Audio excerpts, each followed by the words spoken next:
morning, good afternoon, good evening. Yes, today is the 30th of April, 2024, and Zimbabwe started using the paper money, the ZiG. It's now in circulation. The problem with Zimbabwe's economic crisis, it's like a migraine headache. You never get used to it. You think, oh, we've been here before, and you think you'll cope. No, you won't. It's like a migraine headache. You never get used to it. Benjamin, we have been waiting for this paper money. Now it's here. Yeah, I'm just taking a moment to look at it. It's we've been here so many times. We have had so many different, colors and images, and like you say, you never cease to amaze. But what is more frustrating to me now is we have we have made it a habit of going around in circles over and over again. We have become like it's now a habit, people of a habit to continue doing the same thing over and over again. And what makes it worse is the wrong thing. It's as if we do not stop to ask ourselves, why is this not working? We are we just simply brush things off and we go forward, even though we've moved and we've done the same thing. It's frustrating. It's even difficult to actually even explain.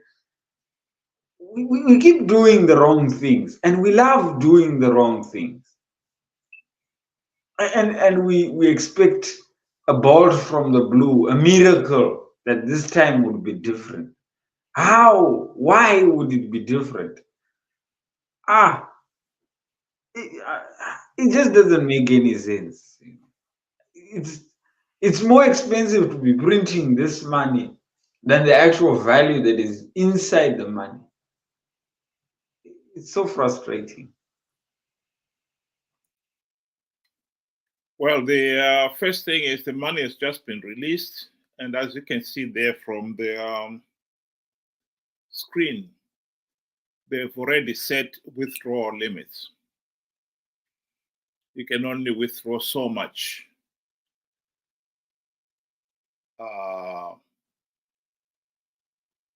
They've said at the present moment, the individual, for instance, can withdraw 30,000 ZiG per week. That doesn't necessarily mean that if you go to the bank, you can withdraw your week's allocation. In fact, I think the general rule would be that the banks themselves, as they've done in the past, will set the rules. So you may find they are entitled to withdraw 30,000 a week. You can only withdraw a maximum of 10,000 a day. So if you go back tomorrow, you may find the limit has been dropped to 5,000. So we are back to the nightmare of people queuing, spending so many hours queuing to withdraw their money. It's like you've got to earn it all over again. And this is a nightmare that is deliberately being set. The reason why the regime is setting those limits is that they want to limit the amount of ZiG available on the market, because they know the more ZiG there is, the greater the pressure on it to fall, to devalue. Because most people, if you are paid 30,000 ZiG per month, it will make a lot of sense for you to go one day and withdraw the whole amount and change it into a more stable currency, so that the rest of the month, you know you've got a more stable currency. The ZiG today and the ZiG end of the month will not be the same value. This is at the heart of it. No one would want to keep the ZiG. So clearly there's no confidence in the ZiG. And the regime itself is accepting that reality and is setting artificial limits how much you can withdraw. It's a nightmare, Benjamin. We keep going. We have been down this road before, and here we are. We're back on it again. Yeah, I mean, this is what I was saying, to say, it's become a vicious cycle, an endless cycle of just doing the wrong thing. If it was something that, we would say we are trying to achieve, something that would benefit everybody, I would have said this clearly does not work. I mean, if you find in the past 20 years, you have gone by new currencies just like that, and they've devalued at such a shocking pace. Why do you continue? I mean, surely there is an underlying factor that is causing this to happen. Why don't we first address that, and then we can go on when the environment is now stable enough or conducive enough to at least, I mean, I don't mind Zimbabwe having its own money, but at least let's give it a fighting chance. Why must we just throw it to the crocodiles like that? It will never survive. I mean, it's just going to be an onslaught before the end of the day. Because, I mean, even if you set a $30,000 limit, the money is only 80 million. It's not going to be enough to circulate. And the moment that artificial shortage is created, prices in the market are going to go up, for the ZiG. Because people need the cash. You don't transact, electronically to things like buses, commuter bus to and from school, or to and from work, or wherever your chores are, or your day-to-day, how you spend your day. It will not be enough. And like you said, rightfully, obviously banks will totally disregard that and will put their own limit. And to make matters worse, it's going to be queues, especially given when civil servants are getting paid. Half the day they're going to be, in the queue, waiting to get this little bit of money and go and change it, most probably. Because, I mean, you need something that will last you the whole month. And if you want something that will last you the whole month, you better go and take the tried and tested. So I don't see it working. I would have loved to see it working, but why would I lie to myself, and say this one here is any different? I don't see anything. It's not the gold part. I do not think it's there. The economic factors are all wrong. The political factors, they're all wrong. The best thing that they can do at the end of the day, at least they're not going to blame, sanctions for it. They've decided to take the blame to the World Bank. They never blame themselves, but they blame, any other. Sad. Yeah, one of the other problems that this setting these withdrawal limits is going to result in is the black market. In the past, we have seen that when the banks are having shortages of money, the street changers they've got plenty of it. This is on the screen. There is a photo of somebody saying new ZiG dollars are already available on the market. Clearly, whoever has got that money, it doesn't look like he withdrew it from the bank. So the banks, through the corrupt system, they make the money available on the street. Where to get it? In the past, when the currency were limited in the sense that you could only buy with Zimbabwe dollars, people used to use the Zimbabwe dollar to buy the foreign currency and then change it back when they want to buy something because the foreign currency was illegal. Now the foreign currency is legal.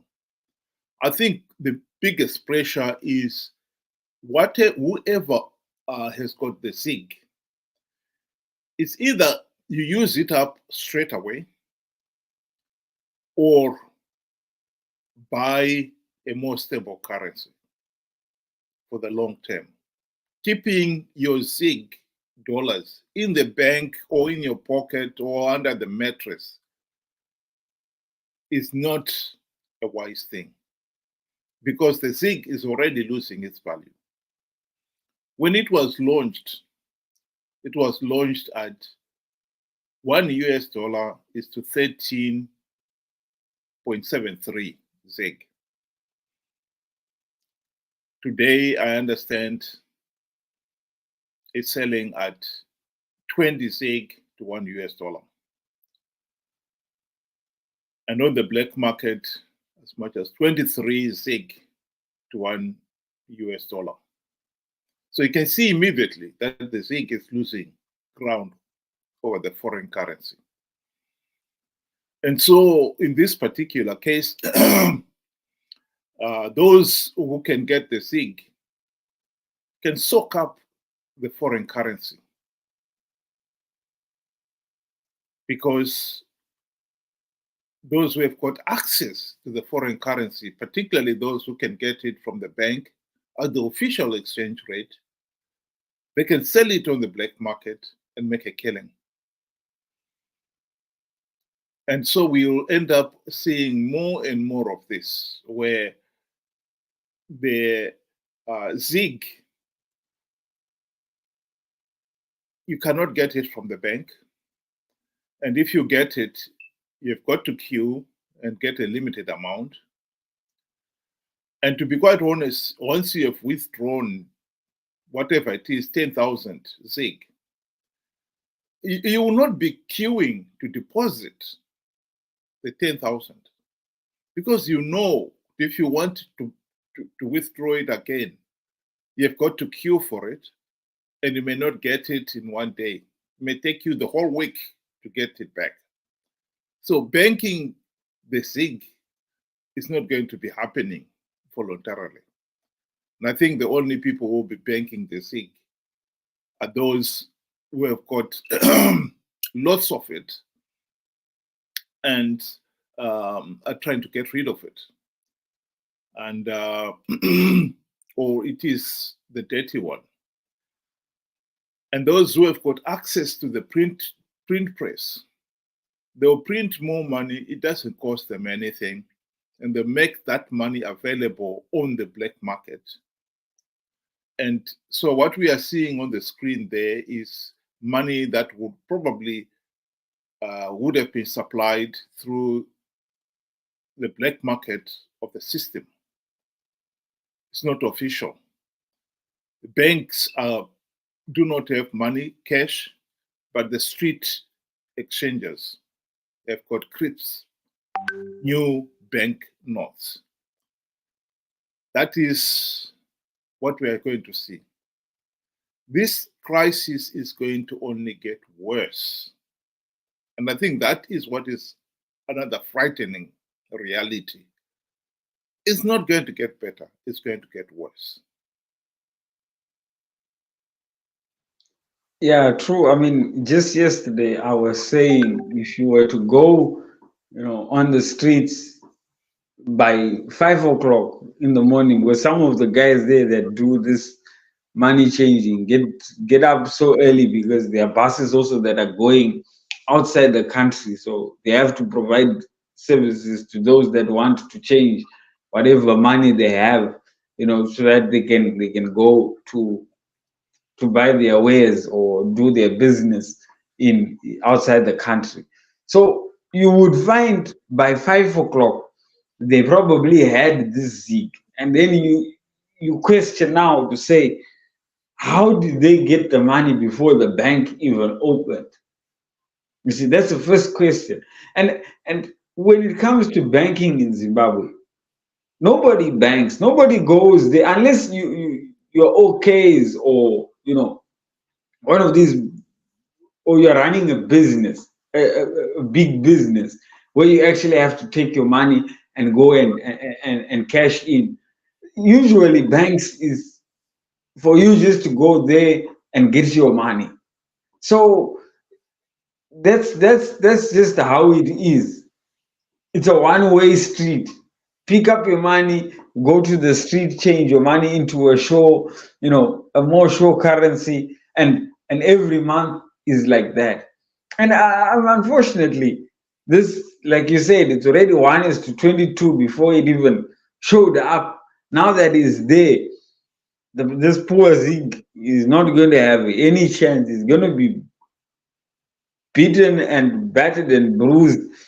I don't give it a month. Within a month, it probably would have lost 3 times or 4 times its value, which I think would have been just a waste of money printing all this,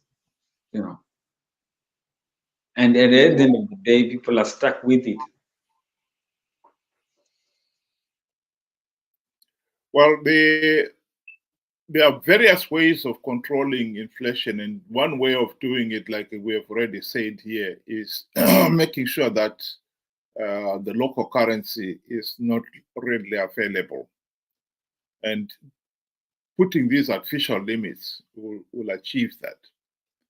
But what we should not forget here is that any inflation, the money losing its value, affects people in a serious way. Even if it was to lose only half its value, it's like having your pay cut in half. Even if it's losing half its value in a year, who would want to have their salary cut in half in a year?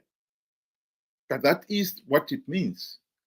And we already can see here that the ZiG is losing its value, and those who are paid in ZiG are therefore having a salary cut almost on a weekly basis. This is a nightmare. We have been here before. And of course, the other thing is, even if you are a big business, you will not want to expand your business under these turbulent conditions, all these economic uncertainties. So this is going to have an adverse effect on the whole economy. But it's going to hit the poorest worst of all. Those who do not have the economic muscle to say, I don't want the ZiG. I want to be paid in US dollars. Or I don't want to pay in US dollars, I'll pay you in ZiG. Or can negotiate the exchange rate. Those with the economic power can charge you whatever exchange rate you want. Like I said, at the present moment on the black market is 20 ZiG to a US dollar. Somebody can say to you, you can pay me $1 US or you pay me 25 ZiG. You do not have the US dollar. All you have got are ZiG. So what do?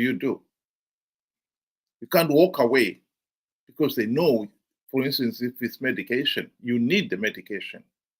Or if it's food, you need to eat. So you end up paying at the even higher than the black market rate, exchange rate. I think this nightmare is not going to end. This migrant headache, we've had it for years. And as much as we've had it for years, it is still painful.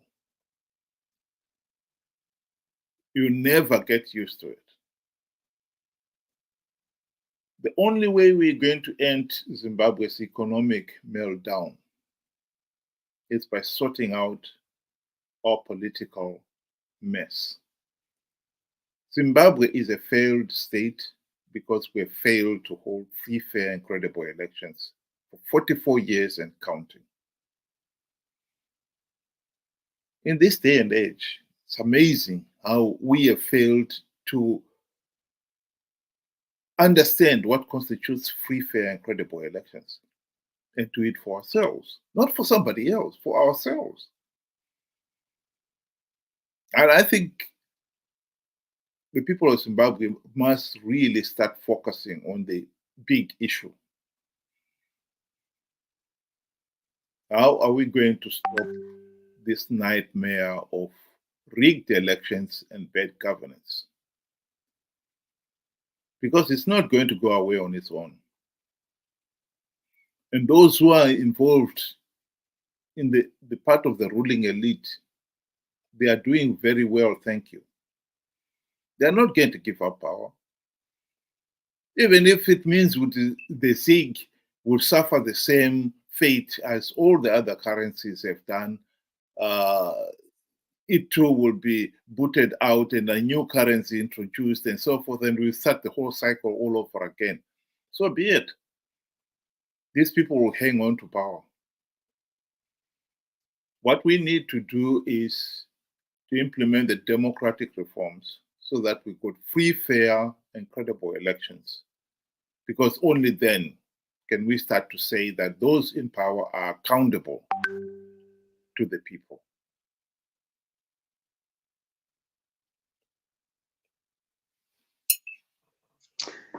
Yeah, I agree with you. Without accountability, they get away with it, and at the end of the day, it is you and I that are left with this here burden of trying to figure out what best to do with this money that that we have just been dumped. I would say it has just been dumped onto people. You are forced to transact with it, and some are actually paid in ZiG. Some civil servants probably will have a portion of their monies, paid in US and a chunk paid in ZiG, and it will not be taken into consideration its deterioration. The problem is they would be having a bank rate, and they would say, we use a bank rate, and yet you cannot go into a bank and get given dollars for your ZiG. School fees right now, school fees, because schools are opening next week in Zimbabwe, there's going to be a lot of commotion now, and schools are charging in US dollar. and a small little fraction is ZiG. So this just goes to show, I mean, they themselves, they don't have any confidence in it. If they had confidence in it, surely they would have said it's a multi-currency situation. You can pay in either currency that you are comfortable with, because by virtue of everybody going to the black market, the price of the ZiG to the US, the exchange rate between the two will further open up, because it's demand based. Once it's demand based, the whoever has it has the power. So unfortunately, like I said, I don't see anything good about this currency. I think it was never even given a chance, a fighting chance. It's as good as dead before it even had the chance to operate. Yeah, with that, I say, it all comes down to the fundamentals. What is it that is causing these problems? The inflation, the the the devaluation of our currency, and everything else that is going around in Zimbabwe. I say it's corruption and our curse of rigged elections, and having, year after year going to participate in rigged elections, and also thinking that, there will be a different outcome. I think it's also just a recipe for disaster. And with that, I thank you.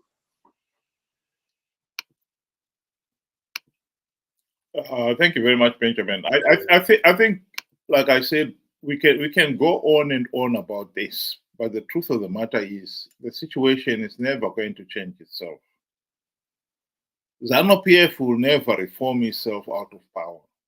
That is a fundamental reality. If we want change, we've got to get opposition who will implement those democratic reforms. It's not as if it's rocket science. The opportunity to implement the reforms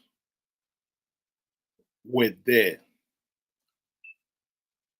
The 2008 to 2013 global political agreement that gave birth to the GNU did create an environment where reforms could have been implemented. They were not. We missed the boat. The MDC leaders sold out. Mugabe bribed them to forget the reforms. Last year's elections was another opportunity to pressure the regime to implement reforms. The people were conned by Chamisa and company to participate in elections that were clearly flawed. But he claimed that he had plugged all the vote-rigging loopholes. And when push came to shove, it emerged that he actually was lying. He had not plugged any vote-rigging loopholes. We can't keep on participating in flawed elections to give ZANU-PF legitimacy. Because as long as ZANU-PF retains legitimacy, they will continue to give us the ZiG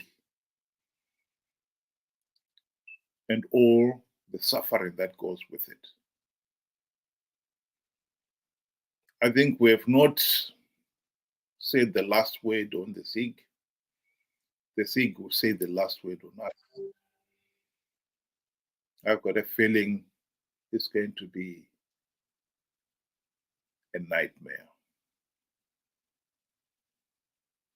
The future could not be more daunting than it is now. And to be quite honest, for the last 44 years, Zimbabwe has blundered from pillar to post. We did not get into this mess overnight. We have taken the 44 years to get here where we are now.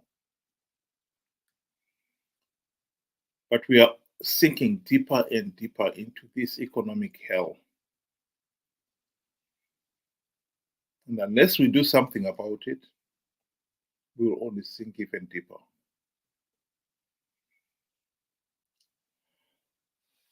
That is my final word. And sorry, I had the screen there on the screen, the address. If somebody wanted to log in, I should have said so at the beginning. But thank you very much, those who were able to join us. I hope you'll be able to join us again tomorrow, same time, and discuss whatever other economic, political problems that we have in Zimbabwe. If we want to be masters of our own destiny, we have got to show the initiative to do something about it. Thank you very much, Benjamin. Thank you all.